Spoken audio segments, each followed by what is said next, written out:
오늘 주제는 큰 사람과 작은 사람 이야기입니다. 키가 큰 사람과 키가 작은 사람 이야기가 아니라 우리가 흔히 이야기하는 큰 사람, 위대하고 또 걸출한 사람이냐 아니면 그렇게 인정받지 못하는 사람이냐라고 하는 거죠.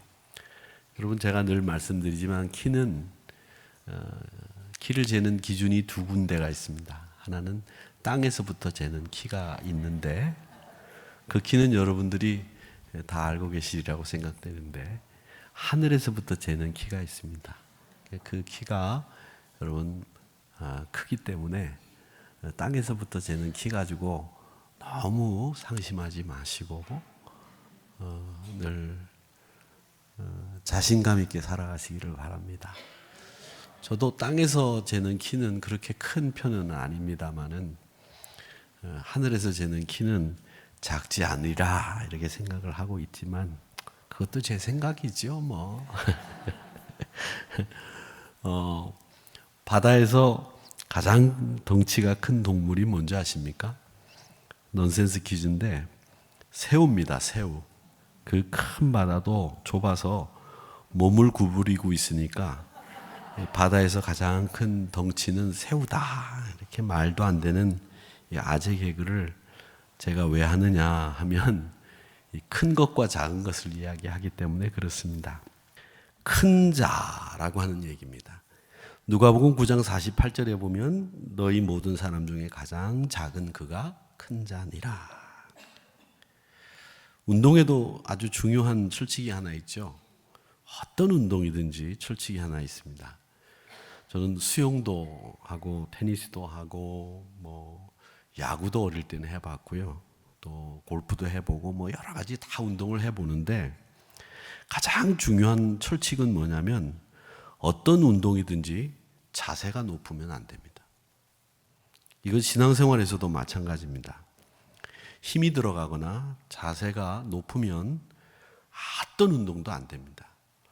배영을 여러분 배우실 때 혹시 배영을 하실 줄 아시는지 모르겠습니다만은 이 배영은 제일 먼저 해야 될 일이 뭐냐면 힘을 빼고 그 물을 믿고 가만히 누워 있어야 됩니다.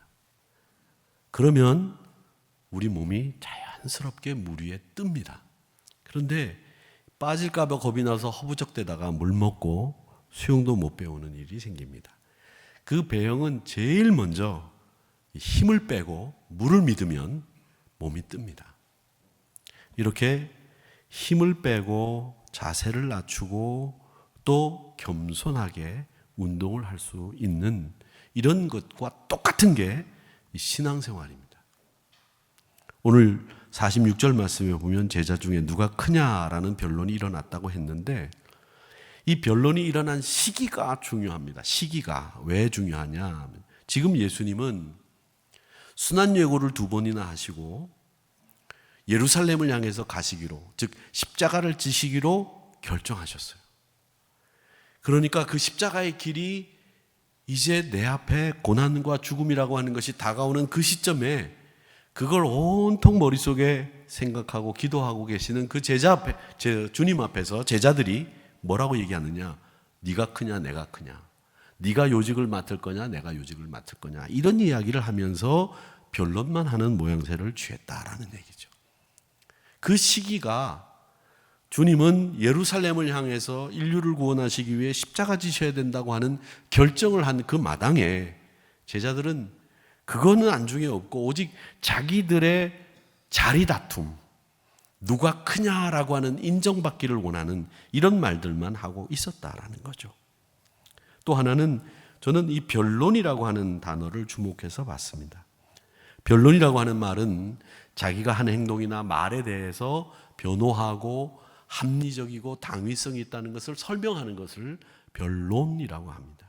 그러니까 이 변론했다라고 하는 말은 이미 제자들이 그렇게 누가 크냐라고 하는 행동을 신경전을 벌이고 있었다는 거예요. 그래서 서로 네가 하는 행동 그때 그런 행동했었는데 그게 뭐 때문에 그랬느냐? 결국 네가 요직을 차지하려고 그랬던 거 아니냐? 아니다. 그런 이유가 아니라 이런저런 이유로 이차저차 해서 그런 말들을 했던 거다. 그런 행동을 했던 거다. 이렇게 설명하면서 지금 신경전을 벌이고 갈등을 빚고 있는 상황이었다는 거죠. 이 사람은 언제나 이 자기가 크다, 그리고 내 역할이 중요하다라는 것을 사람들 앞에서 인정받고 싶어 합니다. 어떤 일을 해 나갈 때 내가 없으면 안 돼. 내가 무조건 있어야 돼. 내 뜻대로 해야 돼. 내가 해보니까 이게 맞아. 이런 생각을 가지고 있는 분들이 우리 주변에 정말 많이 있습니다. 근데 제자 공동체도 그랬다는 거죠. 마태복음 18장에 보면 이 이야기를 똑같이 적어놓고 있는데 거기에는 제자들의 어머니까지 동원이 돼서 예수님에게 우리 아들 한쪽은 오른쪽에 앉게 해주시고 하나들은 왼쪽에 앉게 해주시고 이런 이야기를 볼성사납게 어머니까지 끌어들이는 장면이 연출됩니다. 예루살렘 일정이 가까이 오면 가까이 올수록 이 제자들의 요구가 점점 노골적으로 바뀌어져 가고 있었다는 거죠. 9장 51절 말씀을 보십시오. 예수께서 승천하실 기약이 차감해 예루살렘을 향하여 올라가기로 굳게 결심하시고, 제자들과는 상관없이 예수님은 지금 예루살렘으로 향해서 십자가를 지실 것을 굳게 결심하셨는데 예수님 마음을 전혀 모르고 신경전을 벌이고 있는 거죠. 우리도 이때 제자들이었다고 하면 저도 당연히 이런 일을, 제가 저를 잘 알기 때문에 이런 일을 할 수도 있었겠다라는 생각을 하는 거고요. 또 내가 경험상 내가 지금까지 예수님을 모셔봐서 아는데 이 일은 제가 아니면 안 됩니다라고 말할 수 있을 것 같아요. 여러분, 이런 말을 자제하는 사람, 내가 아니면 안 되고 내 경험상 내가 해보니까 이런 말을 하시는 분일수록 사실은 자기 존재를 자꾸 드러내려고 하는 분들, 높이는 분들이라는 것을 우리는 봅니다. 특히 이 변화산상에서 주님의 변모되는 모습을 베드로, 야고보, 요한은 보지 않았습니까? 다른 제자들은 다 산 밑에 있었고 그들만 올라가 있었기 때문에 그들은 다른 제자들보다 내가 훨씬 더 우월하다라는 생각을 가지고 있었던 거예요. 주님은 순환을 향해서 지금 가야 되는데 제자들은 도리어 더 반대로 지금 방향을 정해놓고 가고 있다는 겁니다. 스승은 배신과 죽음을 내다보고 있는데 제자들은 지금 고난이 아니라 영광을, 실패가 아니라 성공을, 승리를 꿈꾸고 있는 거예요. 이렇게 완전히 다른 방향으로 제자들은 가고 있었다라는 것을 보는 거죠. 영국의 경제학자들 가운데 에른스트 슈마허라는 분이 있습니다. 독일 이름과 비슷하죠. 슈마허는 독일 이름에 가까운데 이분이 작은 것이 아름답다라는 책을 썼습니다. 이분은 성장지상주의에 젖어 있는 우리 인간들이 결국 자연과 부조화를 이루고 인간과의 관계도 깨지는 이런 결과를 초래했다고 이야기합니다. 인류 미래를 위해서 이 미래가 이 나무에 미래가 달려있다 생각을 하고 이 나무를 굉장히 연구를 많이 하셨는데 결실을 맺지 못하고 1977년에 세상을 떠나신 분인데 에른스트 슈마허라는 분인데 이분이 성장과 성숙을 딱 구분하셔서 얘기를 하셨어요. 성장은 양적인 팽창이에요. 크기, 무게, 숫자, 이게 팽창하는 게 성장이고요. 성숙은 질적인 변화예요. 내 경험, 지식, 능력이 향상되는 거죠. 그러니까 이 성장과 성숙은 달라요.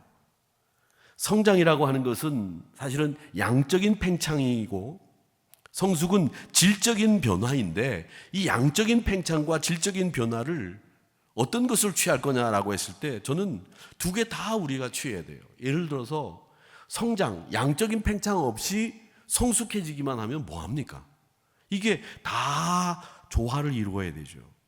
너무 성숙만 생각하면서 질적인 변화만 생각하다가 크기가 자라지 않는 경우도, 성장을 놓치는 경우도 있고요. 또 어떤 경우에는 성장만 추구하다가 이 질 나쁜 성장을 이루어서 결국은 허무하게 없어지는 경우들이 많습니다. 그러니까 항상 이 조화와 균형이 필요한데 이 조화와 균형을 잘 이루어서 성장과 성숙이 만들어져 가야 되는데 이런 일들을 우리가 제대로 분별력 있게 하지 못한다는 거죠. 물론 어떤 일이라고 하는 것은 누군가 나서서 해야 됩니다. 누군가 하지 않으면 안 되는 일이죠. 그런데 그 일이 통전적인 하나님의 뜻을 거스리는 거라고 하면, 그 행동이 하나님의 뜻과는 전혀 상관없는 일이라고 한다면 그건 인간의 이기적인 것뿐이잖아요. 지금 우리가 무슨 생각을 하고 예배를 드리고 있고, 우리가 신앙생활을 하면서 무슨 생각을 하고 주님의 뒤를 따르고 있고, 내가 뭐 때문에 예수님의 제자라고 불리고 있습니까? 잘 생각해 보십시오. 내가 뭐 때문에 예수님의 제자냐? 아니, 난 예수님의 제자 아니고 그냥 하늘의교회 집사야. 아니요.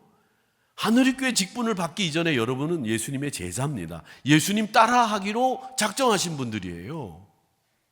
그 본질을 잃어버리면 안 되는데, 이 본질에 예수님이 우리에게 뭐라고 자꾸 얘기하시냐면, 네가 소금이 되거라, 네가 빛이 되거라, 그렇게 이야기를 하시는데, 우리는 주님이 생각하는 방향과 전혀 다른 방향으로 가고 있는 거 아니냐, 주님의 기대치와 내 기대치가 전혀 안 맞는 거 아니냐 생각해 보자는 거예요. 여러분의 기대치와 주님이 기대하는 기대치가 뭐가 다른지요? 주님의 기대치에 여러분의 기대치가 부합되고 있는 건지. 옛날에 어느 수도원에 아주 훌륭한 원장이 계셨습니다. 그런데 이 원장님이 제자들 가운데 특별히 한 사람만 사랑하시는 거예요. 그 제자는, 사랑받는 제자는 외모도 형편없고 뭘 가르쳐도 덜 쉽게 잊어버리는 사람이었는데, 이 원장님이 그 제자만 사랑해요. 왜? 우리가 보면요, 고문관이라는 사람들이 있어요. 고문관. 어떤 공동체든지 보면 다 같이 이렇게 가다가 앞으로 가 그러면 다 앞으로 가는데 뒤로 돌아서 혼자 막 가는 사람들. 그죠? 그 다음에 좌양좌 그러면 혼자서 우양우 탁 하고 또 잘한 것처럼 이렇게 하는 고문관이 늘 있게 마련입니다. 근데 그런 사람이에요. 제자들이 불만이 많죠. 아니, 왜 원장님은 저렇게 훌륭하신 분이 하필이면 저렇게 모자르고 고문관 같은 저 제자를 유독 편애하시느냐, 이런 생각을 가지고 계신 거예요. 그래서 원장이 제자들을 다 불렀습니다. 야, 내가 문제 하나 내니까 그걸 풀어가지고 오면 내가 왜 이 제자를 특별히 사랑하는지를 네가 알게 될 거다. 그러면서 원장님이 이 수도원에 있는 그 수도사들 제자들에게 다 아침 일찍 새 한 마리씩을 나눠줬어요. 새. 짹짹짹짹 하는 새. 그리고 새를 나눠주시면서 뭐라고 말씀하셨는가 하면, 야, 해가 지기 전까지 이 새를 아무도 안 보는 곳에서 죽여서 가지고 와라. 그렇게 말씀하셨어요. 절대로 아무도 안 보는 데서 죽여야 된다. 알았지? 그리고 보냈어요. 해가 질 때쯤 되니까 제자들이 하나둘씩 모이기 시작을 해서 마당에는 그 제자들이 죽인 새들이 쌓여갔습니다. 그런데 원장이 특별히 사랑하는 그 제자는 안 돌아오는 거예요. 해가 지고 난 뒤에 한참 뒤에 헐레벌떡 돌아오는 그 제자의 손에는 아침에 나눠준 그 새가 아직도 살아있는 거예요. 그걸 본 다른 제자들이 내 그럴 줄 알았다, 이런 표정으로 이제 제자를 바라보고 있는데, 그 원장이 그 제자에게 물었어요. 야, 너 왜 새 죽이지 않았느냐? 그렇게 물었더니 제자가 대답을 합니다. 원장님, 아무도 안 보이는 곳에서 새를 죽이라고 하셨는데 아무리 으슥한 곳을 찾아가도 거기에도 하나님이 보고 계셨고, 아무리 조용한 곳을 찾아가도 거기에도 하나님이 보고 계셨습니다. 그래서 저는 새를 죽일 수가 없었습니다. 죄송합니다. 용서해 주세요. 그렇게 말하는 겁니다. 이 대답을 들은 나머지 제자들은 결국 부끄러워하면서 그 자리를 하나둘씩 떠나고 말았다는 겁니다. 여러분, 저는 많은 제자 중에 이 사람만이 진실한 신앙으로 성실하게 살아가는 제자였다고 말씀드리고 싶고요. 또 하나는 이 작은 자라고 하는 것은 뭐 능력이 없거나 또 비천하거나 또 혹은 뭐 사람들에게 인정받을 만한 일을 하지 못한 이런 사람을 얘기하는 것이 아니라, 작은 자라고 하는 말은 여러분 다 작은 자일 수 있겠습니까? 어떤 분은 능력 있는 분도 있고요. 또 어떤 분들은 사실 보면 탁월한 분들이 계세요. 그리고 솔직히 말씀드려서 어떤 분들은 보면 뭐 그렇게 탁월하지는 않으셔도 열심히 사시는 분들도 계시고, 뭐 다 성도들도 각각입니다. 그런데 다 탁월할 수 있느냐? 아닙니다. 저는 이 작은 자라고 하는 말은 뭐냐 하면, 이 제자처럼 성실하고 신실하게 주님을 따르는 사람이 작은 자 아니겠는가, 이런 생각을 하는 겁니다. 능력이 많고 적음이 아니라 탁월하고 우수한 것, 이걸 따지자는 게 아니라 우리 주님을 정말 신실하게 성실하게 따라갈 수 있는 그 말씀이라면 하나님이 계심을 믿고 살아가는 이런 제자들이 바로 작은 자 아니겠는가, 이런 생각을 하는 거죠. 여러분은 어떠실는지 모르겠습니다만은 오늘 이런 상황에서 이 제자들은 서로 자기가 크다, 내가 라고 하는 이런 생각에서 변론을 일삼으면서 주님의 기대치와는 전혀 다른 기대치를 향해서 갔다는 거예요. 오늘 본문의 상황을 보면 주님이 앞서가시고 이제 제자들이 뒤를 따라가는데 뒤에서 수군거리면서 변론을 일삼았던 것 같습니다. 그러니까 주님이 제자들에게 물어요. 야, 뭘 얘기했냐? 근데 그 질문에 제자들이 대답할 수가 없지 않습니까? 누가는 이 장면을 아주 간략하게 47절에서 설명을 합니다. 뭐라고 말씀하시는가 하면 예수님께서 그 마음에 변론하는 것을 아시고 라고 이렇게 되어 있습니다. 이 말씀은 뭐냐면 우리 사람이라는 게 말이죠, 마음에 먹은 생각들이 있지 않습니까? 그렇잖아요, 그죠? 이 마음에 먹은 생각들이 결국 겉으로 드러나게 돼 있는 거예요. 포커페이스라고 하는 말도 있습니다. 내 마음과 내 생각과 전혀 다른 얼굴 표정을 짓는 분들이 계시기는 하나 우리는 그렇게 탁월하지는 못해요. 우리 얼굴은 내 마음에 있는 걸 거의 숨기지 못합니다. 그런데 예수님 앞에서는 더더욱 그렇잖아요. 예수님이 제자들이 뭘 생각하는지를 다 꿰뚫어 보셨거든요. 그리고는 어린아이 하나를 데려다 세우셨습니다. 그리고 말씀하시는 게 48절입니다.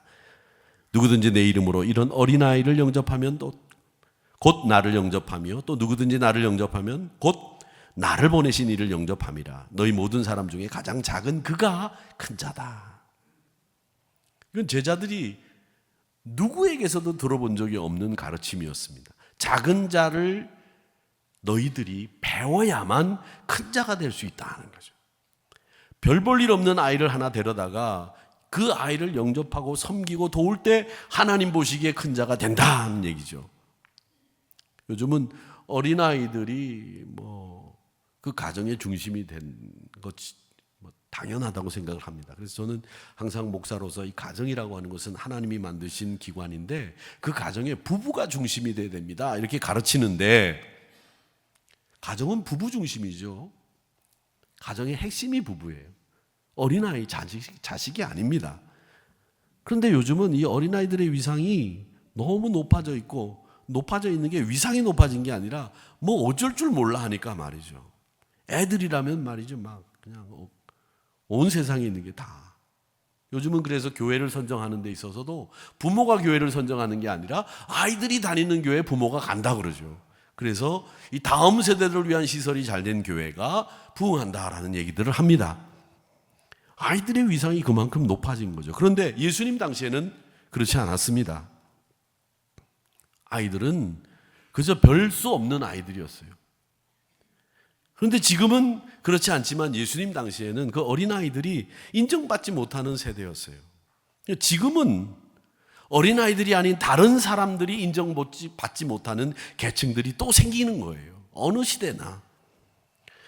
근데 저는 주님이 우리 곁에 계시지 않고 우리가 주님을 섬길 수 있는 기회를 가질 수 없기 때문에 우리 곁에 주님을 대신해서 섬길 수 있는 그 계층이 남아있다는 것은 하나님의 은혜라고 생각을 합니다. 그런데 그 사람들을 섬기는 일이 쉬우냐? 쉽지 않습니다. 비천한 사람들을 섬기는 거 안 쉬워요. 알아듣기도 힘들지만 받아들이기는 더더욱 힘듭니다. 제가 말씀드리지 않았어요? 그 어려운 분들을 좀 도와야 되겠다고 생각을 하고 순수하게 접근하지만 그분들은 이미 순수하지 않을 때가 많아요. 우리가 주님을 직접 보고 따라다닐 수 있는 기회는 이제 없습니다. 그런데 우리가 주님을 섬기는 마음으로 섬겨야 될 계층들이 남아 있죠. 어떤 계층이든지 주님의 이름으로 그들을 섬기는 것이 바로 주님을 섬기는 것이다. 그 비천한 분들에게 보이는 친절이 주님을 향해서 나타내는 친절이다. 이 얘기를 하고 있습니다. 그래서 주님의 말씀은 누구든지 나를 영접하면 곧 나를 보내시는 이를 영접합니다. 라고 이야기를 하시는 겁니다. 사랑하는 성도 여러분, 주님이 여러분의 집에 가신다고 하면 여러분 주님을 어떻게 영접하시겠습니까? 아마 극진하게 모실 겁니다. 그렇게 극진하게 주님을 모시듯이 어린아이 하나를 섬기는 것이 정말 소중하고 귀중하다라고 하는 것을 여러분 기억하시기를 바랍니다. 우리 주변에는 이렇게 비천한 소외받는 이들이 많다는 거죠. 어떤 사람들은 이 성공하고 출세하면 지위 높은 사람들과 인맥을 쌓는 것, 그렇게 두툼하게 인맥을 쌓는 것이 자기의 성공의 어떤 업적인 것처럼 드러내고 자랑하는 분들이 계세요. 물론 그것도 좋죠. 그런데 저는 그보다도 더 소중한 것은 내가 주님을 향해서 이런 분들을 도울 수 있는, 어떤 어려움 속에서도 이 어려운 분들을 도울 수 있는 마음가짐이 돼 있다고 한다면 그걸 우리 주님은 작은 자라고 부르고 있다는 거죠. 주님의 이름으로 존중하는 것이 곧 나를 대접하는 것이다 라고 하는 것을 기억하시면서 이 섬김의 방법을 잘 깨닫고 배우고 실천하시는 저와 여러분이 되시기를 주님의 이름으로 축복합니다. 멀리 있는 분도 잘 섬겨야 되지만 여러분 가정에 있는 분들도 서로 잘 섬기시는 여러분들이 되시기를 축원합니다. 오늘 본문 50절입니다. 예수께서 이르시되 금하지 말라. 우리 같이 한번 읽어볼까요? 시작. 예수께서 이르시되 금하지 말라. 너희를 반대하지 않는 자는 너희를 위하는 자니라 하시니라. 아멘. 이제 제자들이 예수님의 사명을 받고 두보롯이나 전대도 차지 말고 신발 2개도 2컬레도 가져가지 말고 복음을 전하라 해서 복음을 전하러 전도여행을 떠나지 않았습니까? 전도여행을 떠나서 이제 다녀보니까 예수님을 따라다니지 않는 제자예요. 그리고 자기들과 말씀의 교제도 없는 사람들인데 이 사람들이 예수의 이름으로 귀신을 쫓는 거예요. 야, 특이하다. 저 사람들은 내가 잘 모르는 사람들인데 우리와 말씀의 교제도 없고 예수님을 따라다니지도 않는데 예수의 이름으로 귀신을 쫓아내? 근데 능력이 나타나거든요. 그 제자들이 야, 예수의 이름으로 귀신 쫓는 일 하지 마라. 금한 거예요. 근데 이제 예수님이 예루살렘으로 올라가시기로 이제 작정을 하시고 여정을 준비하시는 그 타이밍에 제자들이 그걸 어떻게 해야 되는지를 궁금해서 예수님에게 질문한 거예요. 예수님 어떻게 할 거야 그 사람들. 그랬더니 예수님이 금하지 말라 이렇게 말씀하신 겁니다. 제자들은 금했지만 예수님은 금하지 말라 이렇게 이야기를 하시는 거죠. 여러분, 주님이 오늘 이 말씀을 통해서 우리에게 가르치는 교훈이 뭐냐? 내 편과 네 편 아닌 사람을 잘 구별하라 이런 말씀이 아니에요. 이 명령은 다른 사람을 향해서 네가 관용하라는 것을 가르치는 거예요. 관용해라. 좀 다른 사람을 이해해라. 너그럽게 받아라. 이 얘기예요. 3년간 주님의 주된 사역의 현장인 갈릴리를 이제 떠나서 예루살렘으로 가야 되고 갈릴리 사역의 마침표를 찍어야 될 때인데 주님은 이 제자들이 좀 다른 사람에 대해서 관용하고 이해를 좀 폭넓게 하는 사람 제자들이 됐으면 좋겠다 생각을 한 거죠. 그래서 그 제자들에게 금하지 말라 이렇게 이야기한 겁니다. 그런데 이 제자들도 이렇게 금하고 막고 이런 일들을 했다는 거죠. 어떻게 보면 이게 자만심과 이기심에서 비롯된 잘못된 열심 아니었을까? 이게 결국 주님의 선한 일을 중단시킨 거 아닌가? 이런 생각을 합니다. 여러분, 진정한 은혜는요, 내 확신도 은혜를 받으면 흔들려야 돼요. 은혜는 감동만 있는 것이 아니라 내 고정관념과 내 신념도 깨지는 게 은혜이고요. 내 확신도 다시 한번 생각하고 점검하게 되는 것이 은혜고, 은혜를 받으면 남의 입장에서 헤아려 볼 줄 아는 것이 진정한 은혜예요. 주님은 제자들에게 그걸 얘기하시는 거예요. 금하지 말라. 너희를 반대하지 않는 자는 너희를 위하는 자다라는 말은 반대 찬성 이 얘기가 아니라 너 제발 다른 사람들의 입장을 이해하고 관용하고 받아들여라 그 얘기 하시는 거거든요. 주님의 관심은, 저는 늘 말씀드리지만 귀신을 쫓아내는 게 주님의 관심이 아니에요. 주님의 관심은 귀신을 쫓아내는 일보다 더 중요한 데 관심을 두고 계신데, 그게 뭐냐? 사람이에요. 사람. 주님은 사람에게 관심이 있는 거죠. 우리가 하나님 나라를 세운다고 했을 때, 하나님 나라를 세우는 게 뭐가 그렇게 중요합니까? 라고 말씀하시는 분들도 계시겠지만, 그 하나님 나라를 세우는 일에 제일 중요한 것은 뭐냐? 거기에 사람이 있는 거예요. 구원받은 백성들이 있는 거예요. 하나님의 제자들이 있는 거예요. 그게 하나님 나라죠. 주님의 관심이 거기에 있었으니까, 사람의 영혼에게 있었으니까, 그 영혼을 사랑하는 주님의 마음이 있었으니까요. 금하지 말라. 너희를 반대하지 않는 자는 너희를 위하는 자다라는 말씀은 결국 집단의 이기심이나 공명심이나 자신들만의 특권이라고 부려서 행동하는 것에 대한 주님의 경고입니다. 제자들이 제자가 아닌 사람을 향해서 어떤 태도를 취해야 되는지를 보여주고 있는 가르침이죠. 예전에 우리가 예수 믿으면서 얼마나 많은 사람들을 차별하고, 예수 믿으면서 얼마나 많은 사람들을 배관시하고 구별했습니까? 예수 안 믿으면 지옥 간다. 자기가 지옥 갔는지 안 갔는지 알아? 모르잖아요. 그 하나님이 판단하시는 일을 우리가 판단해요. 그렇게 하면 지옥 간다고. 그건 하나님이 결정하실 일이에요. 우리가 결정할 일이 아니에요. 우리가 무슨 천국 가고 지옥 가는 걸 지금 알고 있는 것만 가지고 어떻게 판단합니까? 안 그렇습니까? 여러분은 판단하실 수 있는 모양인가 봐요. 대답을 안 하는 거 보니까. 저는 판단 못 하겠어요. 이 말씀을 드리는 이유는, 제발 우리의 이기심이나 우월함, 내가 너보다 훨씬 신앙생활 오래 했어, 나는 목사야, 내가 너보다 모를 것 같아?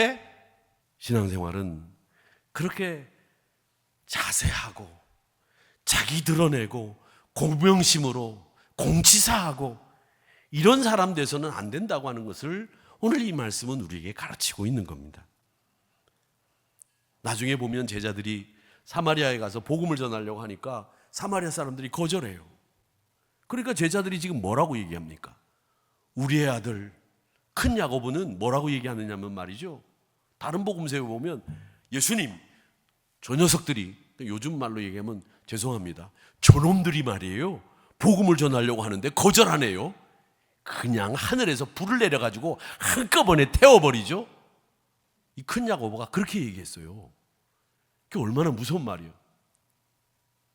그러니까 주님이 뭐라고 말씀하시느냐? 야, 그냥 둬라. 오늘 말씀에도 그러잖아요. 그냥 둬라 말이에요. 이 말은 뭐냐면, 우리 그리스도인들은 분노의 힘으로 행동하는 사람들이 아닙니다. 우리 그리스도인들은 사랑의 힘으로 행동하는 사람들이에요. 그 기본 원칙을 지켜야 됩니다. 내가 저걸 가만 놔둬, 내가 보자, 두고 보자, 이런 말 하면 안 됩니다. 우리 그리스도인들은 보복, 분노, 이게 판을 치는 세상 안에서 우리는 끝까지 사랑의 힘으로 주의 일을, 또 내 삶을 영위해야 된다고 하는 기본 원칙을 지키는 사람들이 그리스도인들이에요. 근데 분노의 힘으로 살아가는, 세상 사람들하고 똑같이 막 화나 있어요. 막 머리 뚜껑이 막, 제가 늘 얘기하는 뚜껑이 열렸다 닫혔다, 열렸다 닫혔다. 교회 안에서 말이죠, 씩씩해. 뭐가 그렇게 화가 나는지 말이죠. 뭐 죽을 일이 났어요.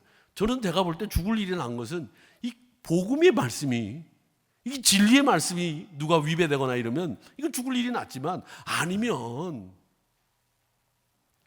받아들이세요, 그냥. 그리고 눈 감는다고 그래서 하나님의 공의와 정의가 어디로 사라지지 않습니다. 하나님의 공의와 정의는 하나님이 이루시는 거예요. 우리는 그 말씀 앞에 순종하면 that's okay, 끝이에요. 괜히 막 영어도 쓰고 막 이러는데 죄송합니다. 오늘의 가르침은 한마디로, 너희들끼리 만나서 서로 잘났다고 자세하지 마. 좀 겸손해. 그의 말씀이시고요. 다른 일을 향해서 좀 마음을 열고 받아들여. 이 얘기를 하시고 있는 겁니다. 저는 이 작은 것이 능력 없는 것이 좋다는 말씀을 드리는 것이 아니라 하나님 앞에 신실하고 성실한, 그리고 말씀대로 사는 그 작은 자의 모습이 우리에게 필요하고, 낮추고 받아들이고 넓히는 법을 배우라고 하시는 가르침이다. 저는 이렇게 생각을 합니다. 사랑하는 성도 여러분, 훌륭한 점들이 왜 없으시겠습니까? 좋은 점들도 참 많으신 분들입니다. 그러나 그 좋은 점은 주를 위해서 사용하시고 늘 겸손하고 자세를 낮추면서 더 넓혀가는 법을 배우는 신앙인들이 다 되시기를 주님의 이름으로 축복합니다.